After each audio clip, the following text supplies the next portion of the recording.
I saw a funny headline in the Daily Mail. They had a quote from somebody in the Russian government saying, "We want a common European home from, the Ural Mountains all the way to Lisbon." And in other words, he was saying they want like a European army, if not NATO, they want like a European army and for them to be a part of it too, like in alliance with everybody else, like just so that we don't fight. We're all like in this military superstructure, federal type thing. And then the headline was, the Russians threatened to conquer all of Europe, all the way to Lisbon. All, you know what I mean? Like, it's just not what he was saying at all. But it's just better to put it that way.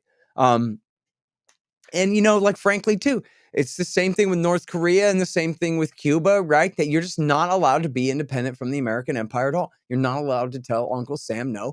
Hell, you and I know this domestically. I mean, look, we just marked the anniversary of the Davidian massacre the other day, as Bill Hicks said about the Waco massacre back in 1993. So that's the whole point of that, is to remind you that state power will always win. They'll bust your door down. That's why they show you cops on TV all the time, just like with Waco, to just let you know you are overmatched here. And they will get your ass, and they will remember, they will take your name and they will keep it. And your day will come. That kind of thing. Look at Cuba. We've had Cuba under blockade since 1959. And a lot of that is, the politics of Floridian electoral college votes and that kind of thing. But a lot of it, too, is just the U.S. State Department and just the imperial attitude from New York to D.C. that you're just not allowed to tell America no ever. North Korea is another great example where we could have killed them with kindness, absolutely out of tyranny and communism 25, 30 years ago. Bill Clinton, all he had to do was just treat them with a little bit of respect. And in fact, he did. Bill Clinton had something like a decent deal going with the North Koreans until W. Bush came in and ruined it, and essentially, long and the short of it is, forced them out of the nuclear treaty and forced them to go ahead and get nuclear weapons when before they weren't seeking them. And we could have just, there are so many opportunities where we had South Korean leaders who wanted to pursue reconciliation and reunification with the North, and to sign a final peace treaty and all that. We had chances under Donald Trump that, of course, he blew, but that the entire American establishment helped him blow too. I mean, I think you remember when he went to Vietnam, to Saigon, to meet with the North Koreans. That day, the Democrats had his lawyer, Michael Cohen, testify him against him in Congress right at the time that he was meeting.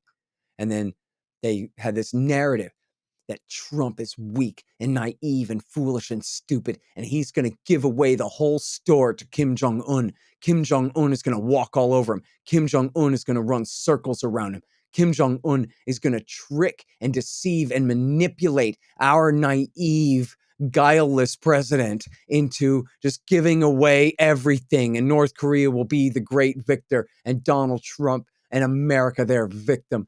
And just, God damn, they just laid it on so thick and made it essentially impossible for him to do anything but walk away from that table and say, sorry, no deal, because they were just going to absolutely crucify him. Now, if he'd been man enough, first of all, he'd have been smart enough to not invite John Bolton along to the meeting. Thank you very much. Because, of course, John Bolton, all he did was interrupt and obstruct and try to ruin the thing. But he would have had to be willing to take the hit. He would have been willing to. And look, we're talking about Donald Trump here. If he'd been clever enough, he could have just said, yeah, well, you see how CNN is against it? That's how you know it's virtue, man. These are the worst people in the world. They're the enemies of the public. I keep telling you. Here I sign a peace deal with a nuclear power and they're against it. Yeah, because they worship Satan, right? Like, whatever. Just say that. Kick their ass. But no, he backed down. But that consensus is powerful, man. His own government wanted to do preemptive strikes against North Korea. So I think it's the same kind of principle with China and Russia. The American doctrine since the end of the Cold War and that defense to plan and guidance that Libby and Wolfowitz and Khalilzad wrote for Cheney in 92.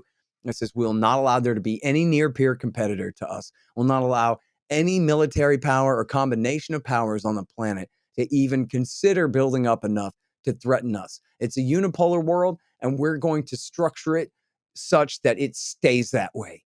And so then that means an independent Russia and an independent China are just intolerable. One way or the other, they've got to go.